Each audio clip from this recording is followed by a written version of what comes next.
Yo, welcome to Starbucks. I'm your host, Anthony DiNardo. With me, we got Jim Rosati. Jim, happy Monday.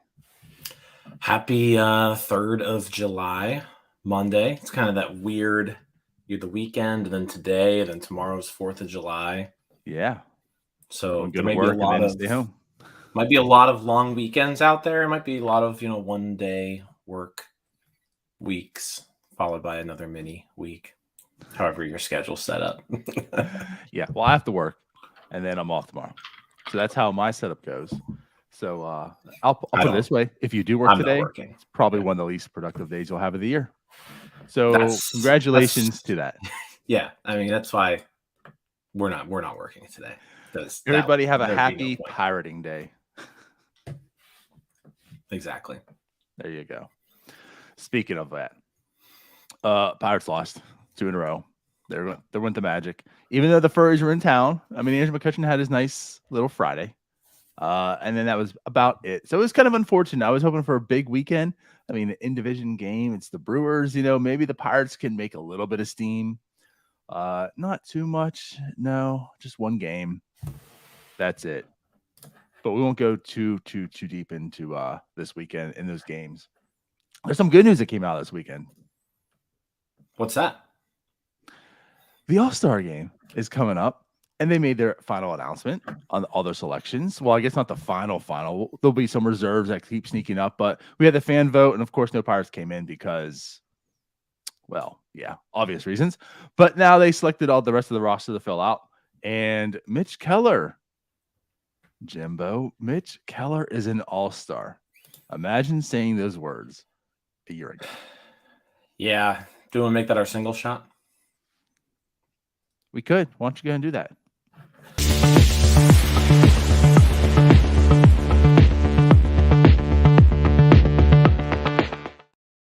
I'm the only one keeping things together around here. No, but I haven't had my actual double shot yet. It just goes to show you, congratulations, Mitch Keller, selected to the All-Star team as the lone Pittsburgh Pirates representative. It's just wild because we're talking, we are less than 13 months from a big old graphic being put on a national broadcast, right? Talking about just how bad Mitch Keller is. Worst in baseball. Everything, every category that matters in baseball, Mitch Keller was basically last in 13 months ago. And now he's a National League All-Star. So, just that just shout out to Mitch Keller. Dude just completely turned around his career. It's a well-deserved All-Star appearance. Not like he's just a token representative. Right. His strikeout numbers are very good. He's thrown a ton of innings.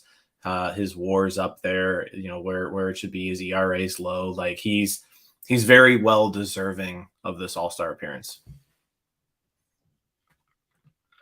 Yeah, 100%. And again, going back to that 13-month span, I know we talked about, and you're like, I don't remember saying that. But regardless, is Mitch Keller going to get DFA'd? That's where his career is heading. Is he going to be a DFA candidate, especially this upcoming offseason? Will they even tender him a contract? Is that who Mitch Keller is? And here we are a year later, and he's an All-Star. And like you said, very well deserving. I know he's tailed off a bit here, but I mean, a month ago, we're talking is he in the Cy Young conversation? Not even just an All-Star. Is he potentially the best pitcher in the National League? Right. And that's where we're at. And you look at pitchers in the National League as far as WAR goes, he's 7th in total WAR. Only guys ahead of him: Jordan Montgomery, Marcus Stroman, Spencer Strider, Justin Steele, Zach Wheeler, and Zach Gallen. I mean, that's where we stand right now. we're not talking like this is a solid rotation right now, which most of it is due to Mitch Keller's dominant performance. And again, like you argue, he's an ace or whatever, and like the Pirates don't need him to be an ace, but they need him to be a good pitcher, and he's become a very, very good pitcher. And like you said, to be an all-star, man, there were some quality choices this year too. Even though you can joke about the Pirates, being bad, this roster construction and whatever, there were some choices that you could easily argue for. So if there's one person to make it, Mitch Keller doing so, again, like kudos to him. Yeah. I think the big difference maker is just like solid, consistent innings, night in, night out. Like I can't really think of just like a complete Mitch Keller dud all season. Like he's given the Pirates a chance to win pretty much every single time he's taken the ball. He goes deep into the game. 105 innings already. His career high was 159. He has more innings pitched this season than he had in all of 2021. So that's kind of where he's at. He's going deep into games. He's striking people out. He has more strikeouts this year. I mean, he's 20 strikeouts behind his entire strikeout total from last year, and it's July 3rd. Isn't he on pace to break the record for the Pirates? I'm not sure. I could be incorrect. He's got to be. I mean, he's got to be up there. He's on pace to strike out 200 this year, and I'll look into that. Oliver Perez, I think, was up there at one point. I mean, the halfway point came. He's at 118 strikeouts, and he starts today. Yeah, I don't know if the record's probably out of reach because I think Oliver Perez that 1 year had like 230 something. Maybe I'm wrong. Well, again, he's at 105 innings. 239. Okay. Is what Perez did in 2004. If he can top 200, I mean, he's flirting with 240-ish. Yeah. You got to remember we're past the halfway point, though. Yeah, but how far past? I don't know. I'm not doing the math. Last time I was on the show and we did math, it didn't work out well. But yeah, congratulations to Mitch Keller. Well deserved. To your point, yeah, like his stinker on May 26th, 6 earned in 6 innings. That was that like kind of stretch where Mitch Keller wasn't at his best. He had 3 starts in a row, 6 earned, 4 earned, 5 earned. And then he went 1-4, 1-1. So again, that's why I say like he kind of tailed off a little bit. Those 3 starts, I mean, he was unbelievable. Outside of that, he only gave up more than 3 runs one time, and that was that start in Cincinnati, his very first start, right? I mean, he's just been absolutely dominant. He has been the guy that he stopped every losing streak, right? Because the Pirates gave him plenty of them. Yeah. Give him plenty of opportunities to stop losing streaks. And that's literally what he done. He came in the game, he shoved and said, we're going to win. And he willed this team to a win. Again, outside of those like 3 starts in a row where he wasn't at his best. And then he's been very, very good ever since. So, yeah, again, great improvement. Seeing him win that award too just got you all in the feels. I don't know if you guys saw that video or not, but they show Shelton like making the announcement and Mitch Keller just like literally just I'm speechless. Just amazing everything of Mitch Keller. Like he's not a rah guy, gonna have a lot of words, but you could just tell that meant so much to him. I haven't had a chance to see it because I just pulled up my Twitter and I have it shows nothing. I cannot see a single tweet right now. Well, for everyone else whose rate limit exceeded and you want to talk Pirates, come check out our Discord that we got going on. Yeah. Oh, that plug. She's Jim, I do a little bit around here. Yeah, good job. But for real though, join the Discord. Links in the description, I think. Did you put the link in the description? Yeah. So no rate limits on the Discord. And we got some cool stuff going on there. Yep. For sure. Anything else about the All-Star game? We want to talk about maybe some guys that didn't make it? Yeah, like real quick, I think there's 2 other people that you could make a legitimate case for. I guess we'll stick with pitching and we'll go David Bednar. I think There's not too many pitchers in the National League, closers, who are better than David Bednar. He's been second in Fangraphs WAR among all relievers. He's got 16 saves, 1.44 earned run average, which is second in all of the National League. Ridiculous. The walks per nine, I can't imagine anybody's got a better walks per nine or walk rate than Bednar. I don't think anybody does. He's been outstanding. I think there's a lot of people kind of upset that he didn't make it. I will say this, guys. Mitch Keller is slated to start tonight. He's slated to start Saturday. I mean, he's got 2 days rest going into the All-Star game. Mitch Keller's not going to be pitching in the All-Star game. Right. He's going to have an alternate named for him.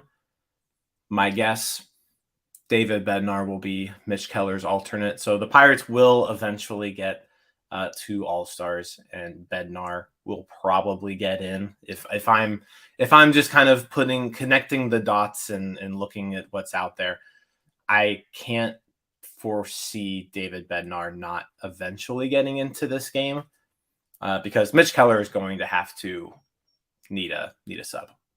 For sure. So I'm with you. I think he will. But it was kind of weird. I almost felt like he was more of the slam dunk choice than Mitch Keller, if that makes sense. And mainly because like those starts I talked about. It's either Connor or Neil or something behind the scenes we're talking about. Like if Mitch Keller's season was almost flip flopped, I think it would almost work in his favor. Right. Those 3 starts, maybe like what earlier, and then he had that dominant stretch. But Bednar's just been dominant all year long. Just very, very dominant. And like, I guess what you're going to say here is, yes, there's certainly some competition, and you're not going to have a whole lot of relievers. You're having more like, starters in the game. But David Bednar's just been completely dominant, outstanding. Barecki's going to pitch bullpen. Yes, he's in the home run derby. But on the other end too, what I want to say is, I guess the way I worded it is I was kind of shocked that Bednar didn't make it. And then just disappointed that Kutch didn't, because I felt he was certainly on the outside in. The way like the season Kutch is having, though, I would love to see him get an All-Star. It's going to be hard to do, but like he is having a phenomenal season. I think he's like the 25th best hitter in baseball. I didn't sort out National League or such right now, but yeah, just like an outstanding season. And like I would just love to have seen Kutch make it. He didn't, unfortunately, but it is what it is. Yeah, the Andrew McCutchen, like you could say, he definitely deserves it, and Andrew McCutchen definitely deserves to have All-Star consideration this year. There's also some other really weird names left off that National League team. One of them being Fernando Tatis Jr. didn't make it. He's like he's like number 2 or 3 in the league in WAR right now. Like he's having an unbelievable season, and he missed 20 games, right? Right. Lourdes Gurriel Jr. is probably the guy you're looking at, the NL roster and saying, why did he get in over all these other people, right? But yeah, McCutchen, I mean, if you're talking DHs, right? I mean, JD Martinez is the starting DH. McCutchen's got better offensive numbers than JD Martinez. So yeah, I definitely a little bit of a snub, and I think it's well deserved that he's playing like an all-star right now. Maybe he gets in eventually. I don't know, but I doubt it just because of the way position players are. But David Bednar will go to Seattle. I'm like 95% confident on that. Same. I'm with you. All right. So I guess, does that wrap up our All-Star talk? That wraps it up. Let's get into our double shot via prospects.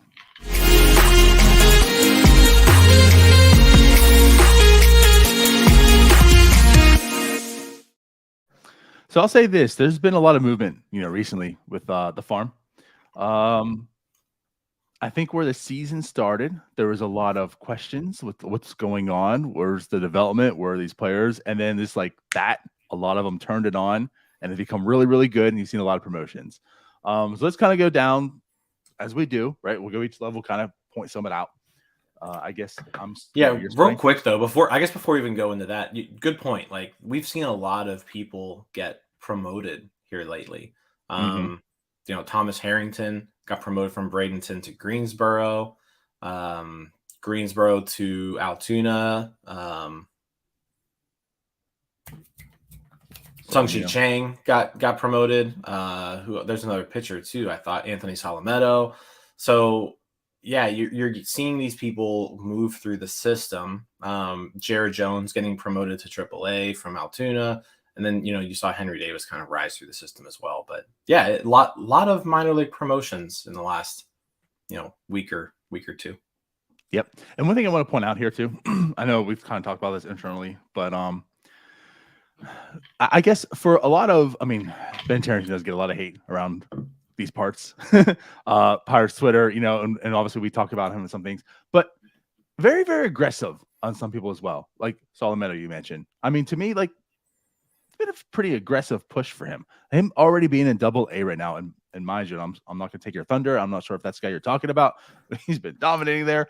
But yeah, like there's been like certainly some really aggressive pushes by Charrington over the years too. So like I guess I just want to say that to buck the trend of people who might think that he's very, very slow and it takes 10 years for prospects to get here. Like, yes, certainly some you can argue for, but then again, we're talking about a 20-year-old who's in Double A right now. Yeah, I can't think of too many high school pitchers that the Pirates have taken that have reached Double A as fast as Solometo has. Right. So there's that. Mhm. But I guess let's get into it then. Who's going to start first? We'll start with the Complex League. That's going to be you. So I want to get a little bit different here. We can go like De Los Santos, and I think that's well deserving because he is just dominating. But I want to bring someone up who's also doing well. He should be doing well at that level. But Lonnie White Jr., because I think we haven't really talked about him. No one's really talked about him. He's been a ghost since he's been drafted, mainly because of injuries, right? So let's kind of talk about him a little bit. I mean, there's a lot of talent there. That notorious draft, right? Taking Henry Davis. That way you can get guys like Solometo and Bubba Chandler, and Lonnie White was included. But Lonnie White's been injured. You really haven't seen a whole lot from him. So he's 20 years old. I get it. He's in the complex league. He should be doing well. But I guess the point is he is doing well, right? Like you want to see him doing this, and he is doing it. So to kind of point out right now on the year in 20 games, I'm sorry, in 16 games, he's batting 317, on base 423. He's got a 128 weighted runs created plus, walking 14.1% of the time, striking out 25.4. I mean, he's doing which again, like you want to see, just one home run, 6 stolen bases. But so far, so good for Lonnie White Jr. And again, the health is there. Like to me, what you want to see this year is just him to be healthy, play a full season, hopefully get promoted at some point in time, like starting to get back on track on the development, whatnot. But like there's still talent there. A lot of the development has escaped him, right? He hasn't been able to do so. I know like Pipeline still has like the 12th best prospect. Baseball America has like 30th. I'm not looking too much like for him too much to be a prospect, but if he can maybe develop and get back on track and become something, it's kind of nice to see him on the map now. No, good point. Going into this season, he's played 11 games. Yeah. Like it's just unfortunate to see that he hasn't really been able to, like you said, get that development because you're now year 3 and you're still in the complex league. That really that shouldn't be the case for a high schooler, especially a one of his caliber who was drafted quite high. So yeah, it's good to see him putting up the numbers that he is. He's kind of old for that league, so you expect him to perform well. I I hope that they bump him up to Bradenton soon to just challenge him a little bit more. He's got plenty of time. That's the thing. He's still 20 years old. He's got talent. He can still move through this system in 3 years. If he really wants to. So he's still worth keeping an eye on. I've got to say, I was definitely guilty of just completely writing the guy off altogether. But that's fair, like availability is the best trait, and he hasn't had that yet. Yeah, so keep an eye on him. But yeah, like you mentioned, he's doing what he should be doing right now, and there's clearly some talent there. Like this guy was. This was a good talent that they drafted in that 2021 draft, along with Chandler and Solometo. Like he was right up there, with those guys. So right. Yeah, it's just been a shame kind of up to this point, but a wide receiver for Penn State, 6'3", 200 pounds, athletic freak. Like this is someone you want to have in your system. So yeah, now that he's healthy, and like I said, I definitely want to bring him up because no one's really talked about him for how long, just to kind of get him back on the map, and maybe we'll start talking about him a little more. But like obviously, Yordani De Los Santos is just tearing it up right now, and he's the guy to be talking about. But we talked about him already, and I'm sure we'll talk about him every other week going forward. So yeah, here, Lonnie White, here's a little bit of your roses right now. And let's keep it going and talk about you, like you said, hopefully in Bradenton soon. Speaking of Bradenton, we've talked about him a couple times already, and that's Shaolin Polanco. We're just gonna talk about him a little bit more. What's just great to see out of him is the power. His season statistics, he's now got 12 homers on the year.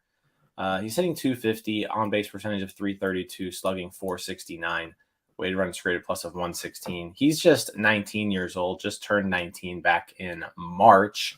So very young for his level, and he's doing pretty good in his first season of like full season ball. Like I said, the home runs, the power, that's what you want to see out of him. That was kind of his calling card coming out was, when you signed him as a 16-year-old. This guy's got a lot of power potential, and he looks like he's sort of growing into that. So a lot of good stuff from Polanco. Real quick, just to kind of show you, once like June 1st hit for him, he like really, really started getting hot. 6 home runs since June 1st. Since June 1st, he's also hitting 309. He's got an OBP of 356. He's slugging 574. So that's a 930 OPS since June 1st. 146 weighted runs created plus in the Florida State League. So yeah, a lot of good stuff from Polanco right now. Yeah, he has me excited. And I guess to go forward, so I'll bring up Greensboro.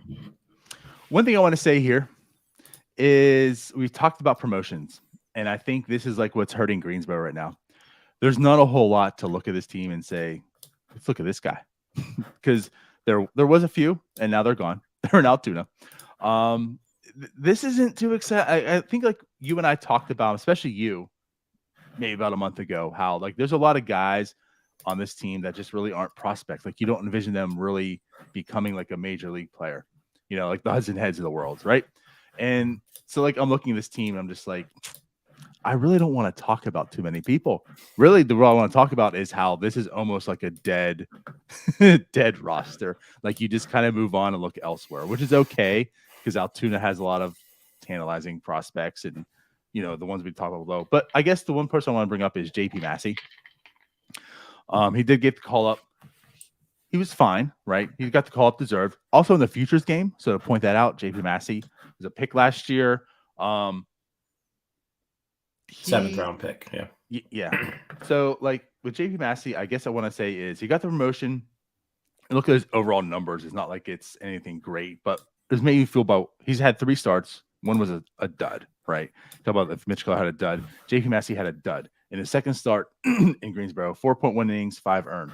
But outside of that, his very first start, he went 5 shutout innings, just 3 hits. The walks are a bit concerning though with him, but so far again, 5. His first start, 5 innings, shutout. Then he went 4.1, gave up 5. Then he went 4, gave up 1. I mean, someone certainly on the radar. Someone that I don't think anyone had him on the radar, more or less, to begin the season with. So again, I guess just kind of look out for JP Massey and also shout out to him making the futures game. So that's pretty much about that. Yeah. The futures game announcement was a pretty shocking thing. That caught me off guard. But yeah, he was one of the guys promoted too from Bradenton to Greensboro along with Thomas Harrington. So you mentioned not a whole lot of like interesting guys on this roster, but the pitching staff between Massey, Po Yu Chen, Harrington, Chandler, like there's some intriguing guys there. Yeah, I guess Chandler's intriguing, but not yet. There's a lot of development under him, and that's why we haven't really talked too much about him too, because like the numbers aren't there. But that's okay. Like we understand, like he's not going to be Solomento. He's not going quickly through the system. He's not polished at all. There's just a lot of talent, and I think he's got like a 6.6 ERA right now. Yeah, like a 180 WHIP or something. Yeah, it's not great. All right, let's go with Altoona. My guy for Altoona is, and it's a guy that we've been talking about for a while.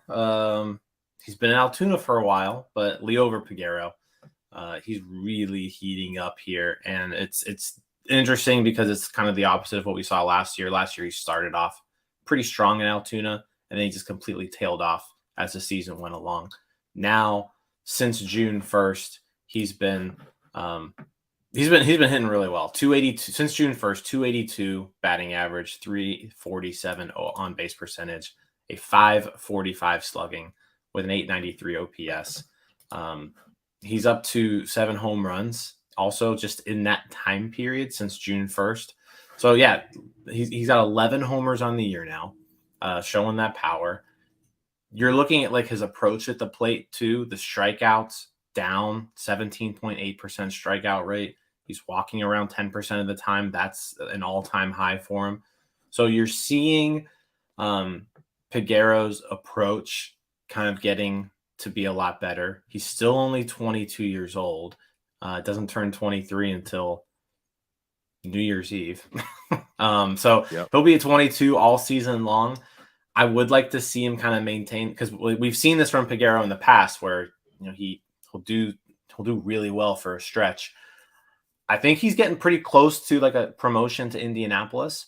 I think I maybe want to see like, you know, 2 more weeks of like sustaining this success in Altoona, but if you're looking for somebody to kind of be the next guy promoted, Peguero is playing like he's worthy of a promotion right now. Do you feel like he's talking about the call up, you know, and I think that's coming also. But do you feel like a little Henry Davis-ish in this too, where like I could see a call up to Indy and he's there for a week. He's there maybe 2 weeks and then he's in the bigs. Because like I think it could be coming very soon. And you know, Indy, I guess where I'm at is Indy might not even be an option. And if it is, it might be super, super quick because I mean Bay is on the IL. Castro's not playing too well. Marcano's not playing too well. Like Nick Gonzalez is here. I mean, Peguero's time could be coming soon. He's earning it right now. It could. I don't know yet. I think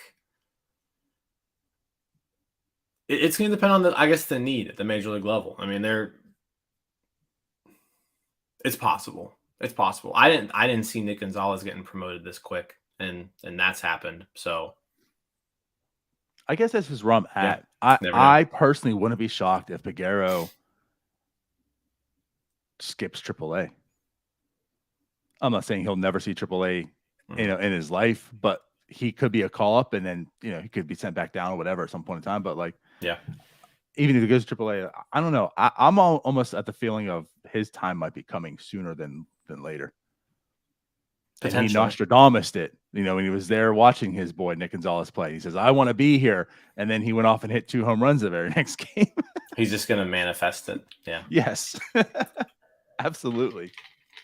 His best buddy is up there, so I'm sure that's motivating him a little bit. Yep. All right. So is it my turn?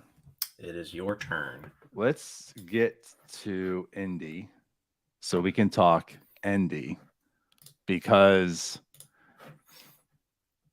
I feel like this is as controversial as a player as you can get. There's a subset that wants Indy in the majors like now, and there's a subset saying, well, he sucks. Keep him down here, needs to develop. And I'm here to tell you that both things were true. Endy has not played this year the way you would want him to play. You know, when you look at his season numbers, 258, 342, slugging 393, an 85 weighted runs created plus. Like, that's not what you want from like your top prospect. The guy who should be here right now, the guy who just tore through the minors last year and just dominated every level. But Jim, he's been dominating again. I mean, honestly, since May 29th, he's batting 310. Since May 29th, 310, 374, slugging 422. Strikeout rate 17.8, walk rate 9.9, just a 102 weighted runs created plus. Like, that's the one thing with Endy is the power hasn't really been there, but the guy's hitting right now. He's certainly hitting right now, and like in his past 9 games, he's batting 368. So like he's turned it on a bit, and like this past week and a half, almost 2 weeks, he's really turned it on. So again, a 141 weighted runs created plus in the past 9 games. He's also in the futures game, right? I don't foresee a call up right now, but I'm at the point where if he's just, I know you're shaking your head. I'm not expecting it. I feel like there's going to be an all-star break and then Endy coming. And I'm not saying I'm okay with it, but I'd rather it be after the all-star break than still waiting. I'm here to tell you, like, he is ready. Let's get him here. I just don't think it's going to happen right now.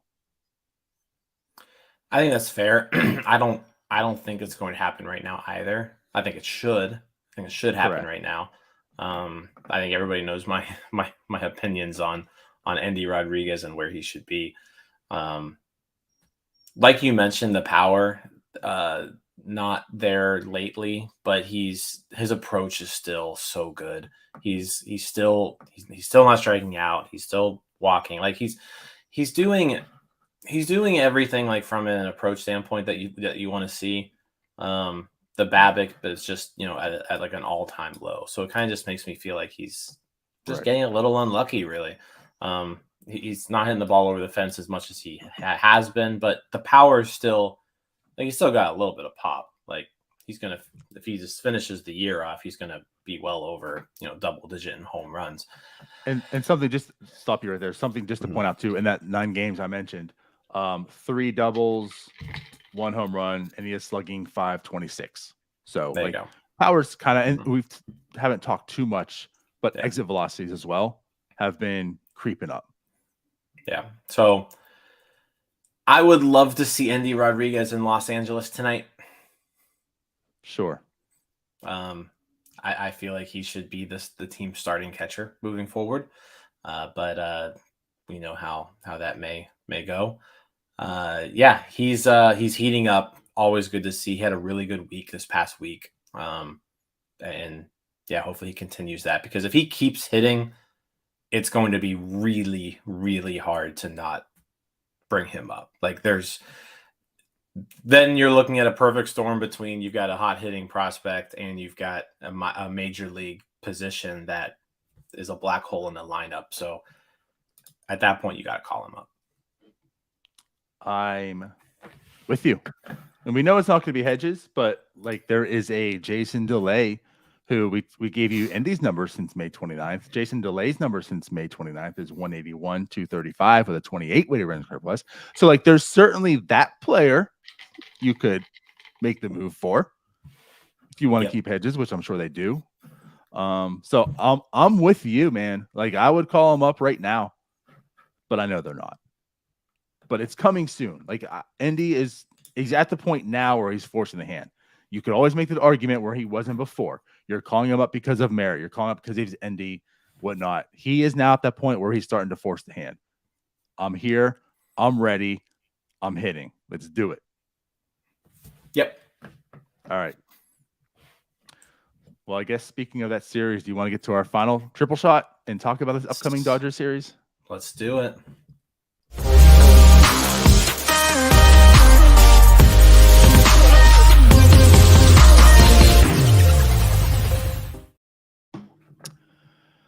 We're coming into LA. The Dodgers aren't as hot as they were. They struggled against, they dropped this series against the Royals. So maybe it's just a good time because because the Dodgers are a good team, and it's not like the Dodgers before too. They have their people. Yeah, so the Dodgers go into the series, like you mentioned, 2-game skid against the Royals. They are 46 and 37, 3 games back of the first place Diamondbacks, who we will see following the Dodgers. But yeah, 4-game series on the West Coast there. It's just you know what though, something about the Dodgers just these past few years, I feel like the team just gets amped up for them. Like earlier in the year, team got amped up. Last year, team got amped up. So I'm expecting the team to come out and give a fight to these guys. It's just I don't. It's just something about them. They've played them really really tough the past few years. And then you look at the pitchers. They miss. I guess is Kershaw going tonight? It's all TBDs, but I assume because Kershaw last pitched Tuesday, the 27th. Yeah, so I would imagine Kershaw's probably going to go tonight, I would guess. And then we get to see the sensation Emmett Sheehan in game 2. Then we've got another Bobby Moe, Louisville starting pitcher. We didn't do too well against the last one, Brian Hoeing. He no-hit us through 5. Bobby Miller. And then Julio Urias. So some tough pitching matchups, which you're always going to see against the Dodgers. They've got a really, really good rotation there. I mean, tonight Kershaw versus if tonight is Kershaw versus Keller, that's must see TV right there. I mean, I'm excited about that. That's actually a fun game. Kershaw just that gets the guy too. Like you just feel such a great career, and it's like, oh, these injuries and this, like he's gonna fall off this year, and then he's just like, no, I don't. My ERA doesn't touch 3s ever. I'm a stud, and that's what he's doing. I mean, Kershaw is a beast. We know that, but yeah, the way that Keller's been pitching this year. Keller versus Kershaw, it's a great matchup. And like you saying about the Dodgers, series and them being amped up, like they have, like surprisingly. So it's going to be a late night Bucko series. Things are going to get weird, I'm sure. And here's another thing to think of, Jim. Think of last year. Think of, Bednar in that series, how big he was. And now he's an all-star snub.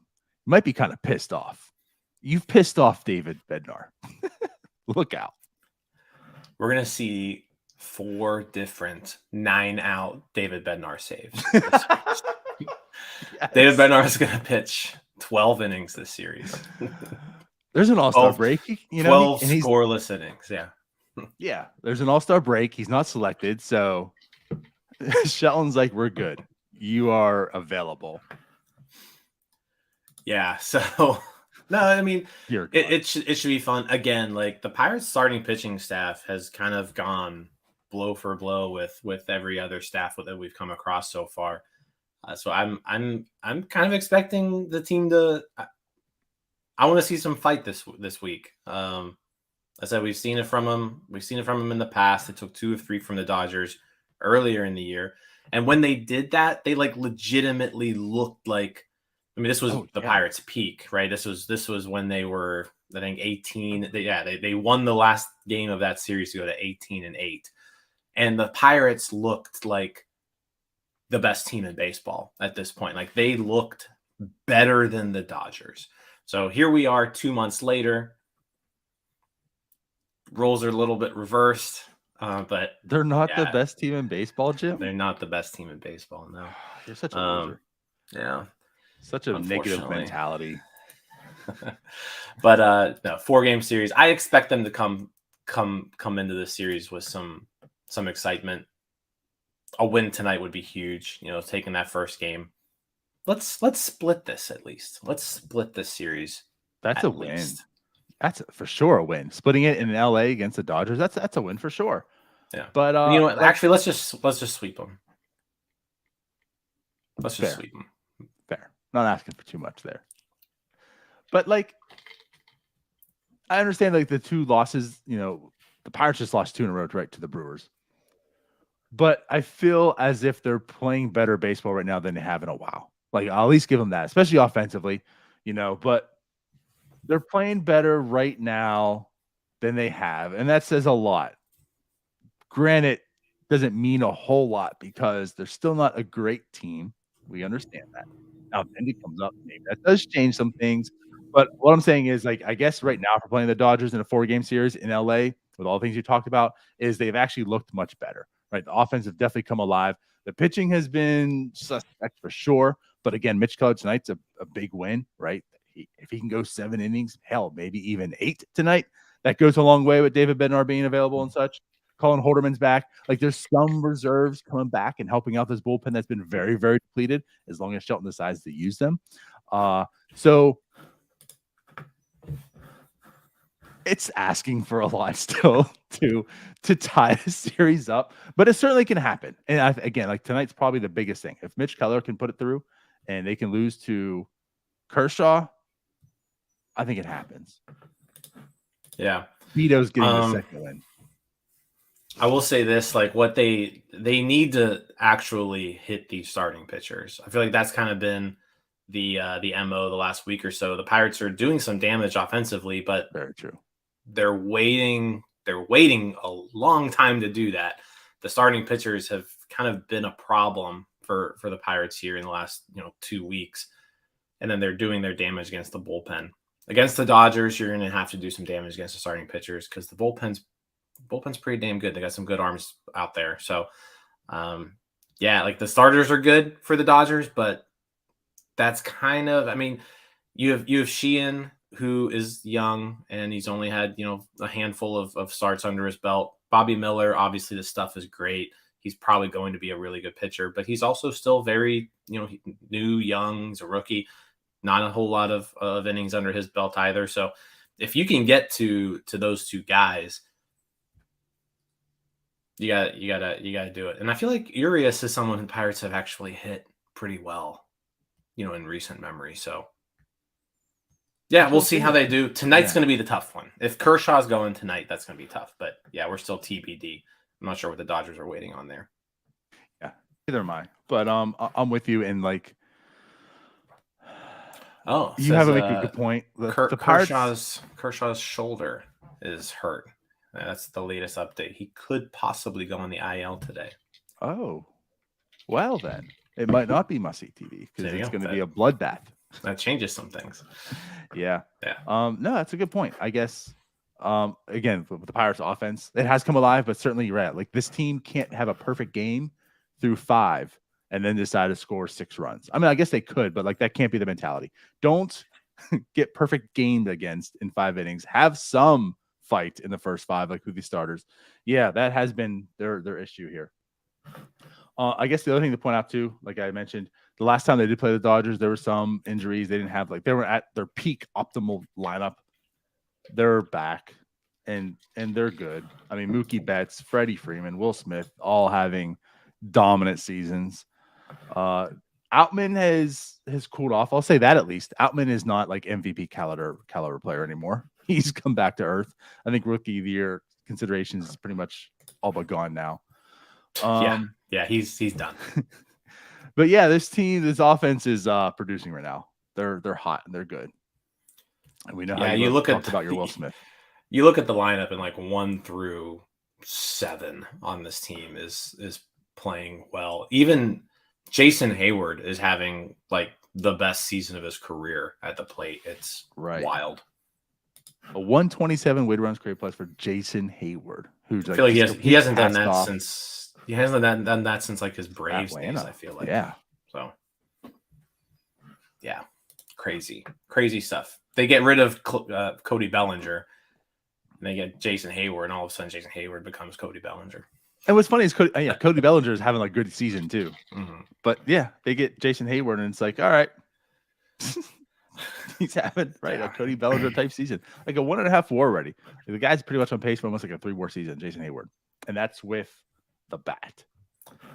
But between like Freddie Freeman and Mookie Betts are both playing at like MVP caliber right now. That's your really, really tough part of the lineup. And then you add in, Will Smith, who probably will play, 3 out of these 4 games. He's also just rushing the ball. Mind you, second base and shortstop Mookie Betts. Yeah, seriously. Because that's a thing this year too. Yeah, yeah. So let's see. You know what though? You know what? I'm kind of excited. This is three big Louisville players on display this week. DiNardo, Henry Davis, Will Smith, Bobby Miller. I love it. It's a Louisville showcase.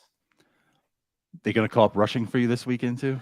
Yeah, call up Dalton DH? rushing. Yeah. Oh man. Now we're talking Louisville. We got to get out of here. But no, for real.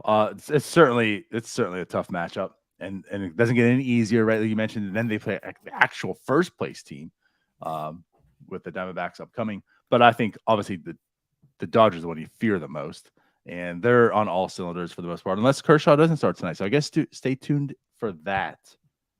But even without Kershaw, certainly a tough 4-game stretch coming up. So let's find out what happens. It's the Pirates. I think expectations are starting to deplete, unfortunately. So let's just play some good baseball, and maybe we can get see this team get back into the hunt and do some damage. We'll see. Yeah, should be a fun week. They're all late. I mean, mostly late games. 10 p.m., 9 10 p.m., 10 p.m., 10 p.m. So let's get weird.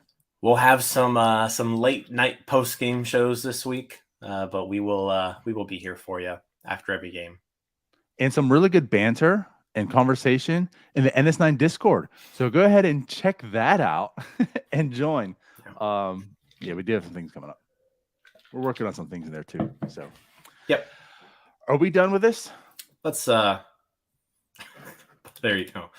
Louisville talk equals show's over. Yeah, I guess absolutely. Absolutely, that is my MO, Bucko Mike. Whatever. All right, we're out of here then. We'll see you again. We'll have the post game tonight, obviously. If you haven't checked out our draft preview show with Jim Callis, check that out. And obviously, we certainly have our upcoming draft show when the draft happens. That's in 9-ish days? 6. Jeez, 6 days.